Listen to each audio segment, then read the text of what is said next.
कि मनुष्य जीवन केवल परमात्मा प्राप्ति के लिए ही प्राप्त होता है, और हम बाहर आकर के अपने मूल उद्देश्य को भूलकर केवल सांसारिक जोड़ तोड़ में, इन कोठी बंगले के बनानों में ही अपना जीवन नष्ट करके और एक हारे हुए जुहारी की तरह हाथ मसलते हुए चले जाते हैं। जब हम ये संसार छोड़कर चलते हैं तब हमें सब पता लग जाता है कि हमसे भारी भूल हुई है। हमने वो काम तो किया ही नहीं जो मनुष्य जीवन का करना था। ये तो पक्षियों जैसे ही काम किए और उसी में सारा जीवन नष्ट करके और फूले फिरते रहे। फिर ये वहाँ जाके रोता है जीव धर्मराज के सामने खड़ा होकर के, जहाँ इसका न्याय किया जाता है, इसका हिसाब होता है। तब बहुत रोता है, बहुत पछताता है, इसको पश्चाताप करता है। फिर इसको सब बातें याद आती हैं कि जब तू मानव शरीर प्राप्त करके यहाँ से गया था, कितना शुक्र मनाया था भगवान का, और क्या क्या प्रॉमिस किया था, भगवान भक्ति गणी करूँगा और पेट गुजारा तो आपने ही देना है दाता। तो उस समय उसको याद आती हैं वो बातें। पौ फाटी पगरा भया जागी जिया जून, सबका हो को देत है वो चोट समाना चून।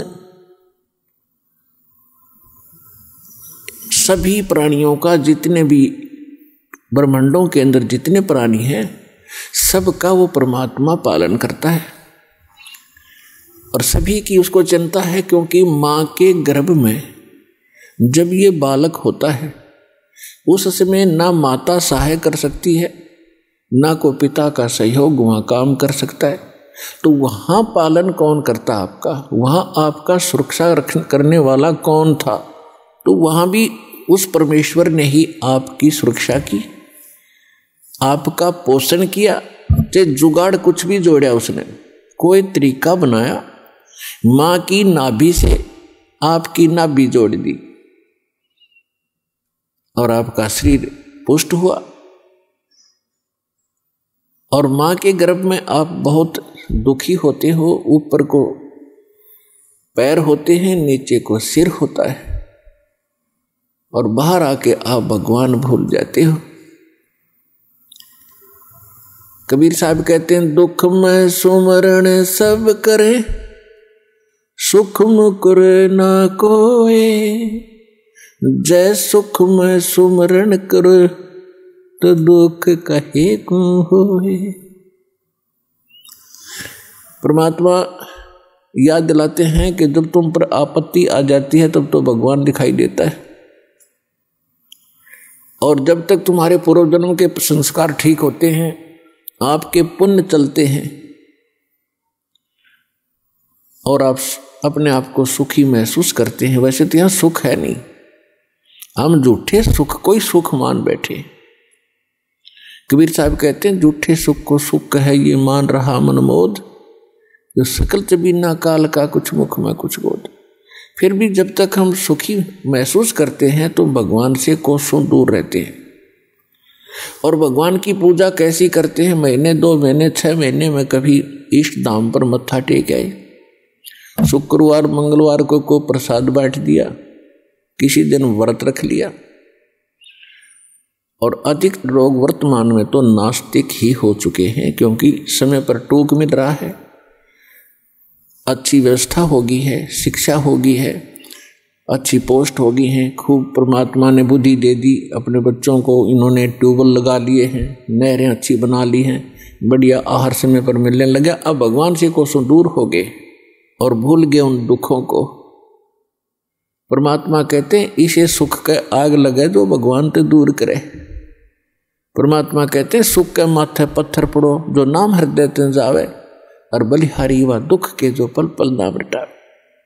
पुराने समय में हमारे पूर्वज बताया करते थे बुजुर्ग कि वर्षा ना होती थी, भगवान को याद किया करते थे। कोई भी दुख आता था भगवान को बैठकर याद करते थे, हमारी आपदाएं टला करती थी। और अब भगवान 100 कोस दूर हो गया, अब तो बिजली याद रहती है, बिजली ना ही ट्यूबवेल चलाऊं वो भगवान याद नहीं आता। तो परमात्मा कहते हैं ईसा सुख बाढ़ में पड़ो जिससे भगवान की भूल पड़े। तो सत्संग में आने से फिर हमें याद होता है कि भगवान की कितनी आवश्यकता है। तो सत्संग में आने से फिर सुखी भी भगवान की भक्ति करेंगे। यदि दुखी व्यक्ति भक्ति करते हैं तो सुख देता है परमात्मा, उसका गुण है। और यदि सुख में ही भक्ति करते रहें तो दुख ना हो। और मूल काम मनुष्य जीवन का भक्ति ही करना था, वो हम भूल चुके थे।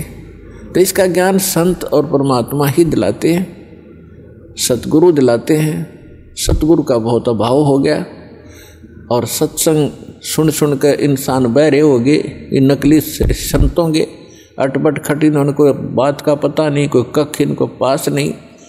श्रद्धालु उनके ऊपर डिवोट होकर के, समर्पित होकर के अपना जीवन नाश कर गए। इतना बिगाड़ दिया धार्मिक इस मार्ग को। अब सेट करना दास के लिए कितना कठिन हो रहा है। इतने टीवी चैनल चलते हैं, सब पर कोरी बकवाद घड़ी जाती है इन संतों के द्वारा, कख भी पता नहीं। और सब सुन सुन कर बहरे हो लिए और उनको फाइनल मान चुके। तो इसका अब धीरे धीरे निवारण होगा इस संकट का। और सभी शिक्षित है, देख रहा है दास के इतना विपरीत मार्ग है समाज के और पूर्व ज्ञान के, और उसके बाद भी कितनी सफलता मिली है, क्योंकि इसमें सत्यता घनी है और सत्य को कोई मिटा नहीं सकता। वो अपना स्थान बनाया करती है लेकिन उसकी स्पीड स्लो होती है। भले ही धीरे धीरे चलेगा लेकिन ये सफल होगा। एक दिन पूरा विश्व इस ज्ञान को और इस भगवान को स्वीकार करेगा और उद्धार होगा, सुखी होंगे।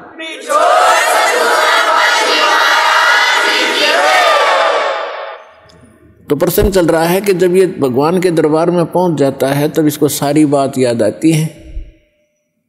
जब वहां से चला था, मनुष्य जीवन पाकर आते हैं तो सभी उसके साथी बधाई देते हैं कि मेहर होगी भगवान की तेरे पे, और भगवान ना बोलिए, घनी भक्ति करिए, पीछा छुटवा के आना के। तो वहाँ से हम भी बहुत खुश होते हैं कि परमात्मा अब को और काम मैं नहीं करूँ, आपको याद करूँगा, और आप जो मस्तिष्क में लिखा वो तो आप देते ही देते हो। ये तो विधान है भगवान का। और पेट गुजारे के लिए आवश्यक काम करूँगा, बाकी समय में आपको याद करूँगा। तो यहाँ आने के बाद इसको इतनी भूल गिर देता है ये काल कि ये पिछला सब भूल जाता है और नए सिरे से इसकी पढ़ाई शुरू होती है। ये तेरा चाचा या तेरी चाची, ये तेरा मामा, ये तेरा बुआ, तेरी बुआ, और इस तरह से फिर इसको पढ़ा करके ये सांसारिक ये मंत्र, माया कैसे इकट्ठी करनी चाहिए, बड़ी कोठी बना ले बड़ी इज्जत हो जाएगी, तो ये नए मंत्र सिखाए जाते हैं इसको। और जब ये सत्संग में आता है तो इसको पता चलता है कि एक काम और आवश्यक था इस मानव शरीर का, जो शुरू भी नहीं किया। तो वहां से परमात्मा के दरबार में जब ये जाता है, इसको सारी बात याद आती है और फिर ये हाथ जोड़ता है धर्मराज के सामने कि हे महाराज, एक मनुष्य जीवन और दे दो, अब के कति नहीं बोलूंगा। धर्मराज फिर उसकी पिछली हिस्ट्री चालू कर देता है। असंख्य जन्म हो गए, हमने मानव शरीर प्राप्त किया, नए बकवादों में खोया, और वहां जाके फिर नए रोया। तो वो उसकी थोड़ी सी क्लिप दिखा देता है कि ले, तू तो झूठा बहुत है, और पहले भी ऐसे प्रॉमिस तूने किए थे, एक पूरा नहीं किया। उसकी पिछली फिल्म चला देता, देख इस जन्म में मनुष्य जीवन मिला, क्या कह रहा है तू, और क्या कर रहा है जाके नीचे, और आके फिर क्या कह रहा है, एक जन्म और दे दो, फिर दूसरा, फिर तीसरा। 1 मिनट के अंदर उसको हजारों मनुष्य जन्म दिखा देता है कि गधे तू ऐसी बकवास करता है, यहाँ के तेरी समझ में आ जाती है, वहां तू सुनता नहीं, भाग यहां से। उसको गधे की योनि में ठोक दिया जाता है। तो पुण्यात्माओं, ये गॉड गिवन स्पिरिचुअल नॉलेज है। अब वो शंका भी समाप्त होगी है, कोई यूं का किसने देखा है, भगवान ने बताया करके ये। और इसमें भी कोई यूं कहे कि किसने देखा देखी जाएगी, तो वो तो नालायक आदमी, पत्थर है, इंसान नहीं, वो शैतान है। कहते हैं जब माँ के गर्भ में तू रो रहा था, परमात्मा ने तेरी पुकार सुनी और ठीक ठाक तेरा शरीर बाहर कर दिया, और बाहर आके अब तो भूल गया। कहते उस समर्थ की रीझ भुलाई, अब कुल कुटुंब से राता, गर्भ के अंदर बचन भरे थे, कहाँ गई वो बाता। परमात्मा कितने प्यार से समझाना चाहते हैं कि भूल गए उन दिनों को। उस समर्थ की रीझ छुपाई, उस परमात्मा ने तेरे ऊपर रहम किया, खुश हुए और तेरे को मनुष्य जीवन देकर माँ के गर्भ से संकट से बाहर निकाला। नहीं तो बहुत से बच्चे गर्भ में मर जाते, माँ भी मर जाती साथ में। उसकी मेहर से ही तुम ठीक ठाक यहाँ बाहर जन्म लेते हो। और आज भूल गया उन भगवान की उन बातों को कि गर्भ के अंदर बचन भरे थे, कहाँ गई वो बात।